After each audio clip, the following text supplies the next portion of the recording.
Hi everybody, I'm Greg Fishel. Welcome to bonus weather video number 4 for this week as we take a deeper dive into the forecast and what is behind it. So let's go on ahead and start off by taking a look at the European Ensemble Mean upper level flow forecast, verifying very shortly, about 8 o'clock this evening.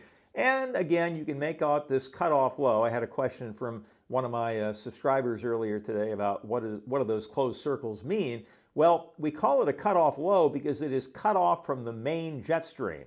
For instance, where these lines are most packed together, this is where the jet stream is. And so there's actually one branch of it that goes way up here into Canada, and then another branch that goes to the south of this upper level low. But when you see these couple of closed circles like this, then basically this is in the middle between those two jet streams, and so it's not really going to move all that terribly much.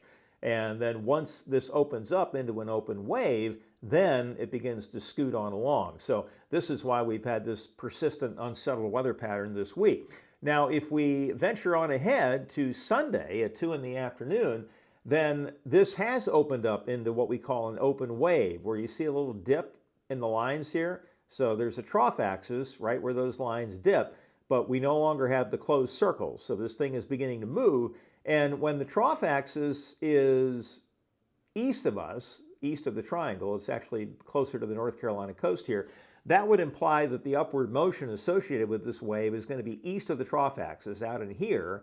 And to the west of the trough axis, you actually have sinking motion. So this is why I think Sunday has a good chance of being a completely dry day. But if you look up the pike a little bit, you can see this next little disturbance coming along here.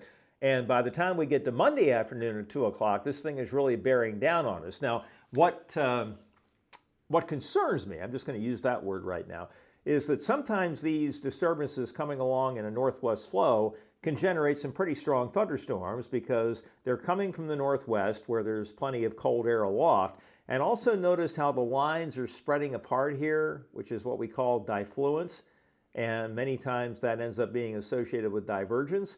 And so when you have strong divergence aloft, then you tend to get low-level convergence, rising motion, and if the atmosphere is unstable enough, and we think it will be with temperatures in the low 90s and fairly high dew points, then that can be a recipe for some pretty strong storms. So we're going to keep an eye on that for Monday. Right now, the Storm Prediction Center says the probability is too low to mention, but I mention it here to you just so you're cognizant of the fact that Monday could be an active weather day.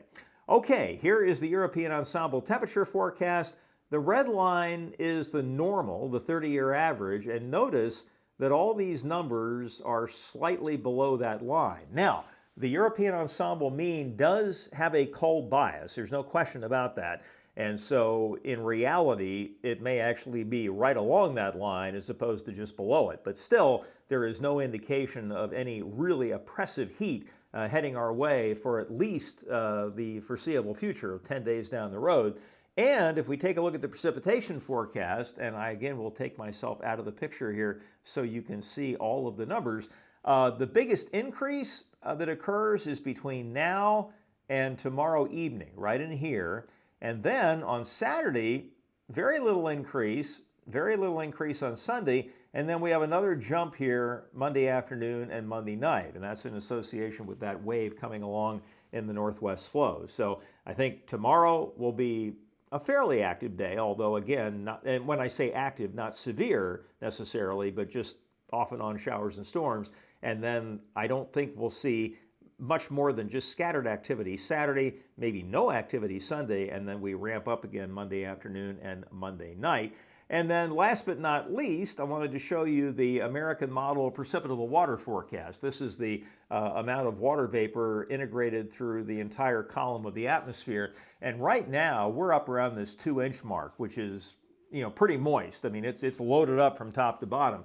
As we head on toward tomorrow evening, we see a significant drop down to about 1.5 inches. Actually goes down to about 1.25 inches Saturday morning, comes up a little bit during the day Saturday, and then drops back down again during the day on Sunday. But the main story here is that right now we're up here, over the weekend, we're going to be down here. And then notice this little spike for a few hours on Monday afternoon when that next disturbance will be rolling through. And then by the time we get to Tuesday morning at 8 o'clock, it's actually the driest it's going to be at any time, at least according to this, over the next 5 days. So that's why I think that it'll be a one-day deal, and then Tuesday, Wednesday, and Thursday have a really good chance of being dry. All right, so let's see, it didn't advance here for me. Now it will. Okay, there are the credits, and that is the bonus weather video for this Thursday. We'll have another one coming up tomorrow, next daily weather update coming up tomorrow, and very shortly I'll have an update on the tropics, which will be available this evening. So you all take care, and we'll talk to you soon.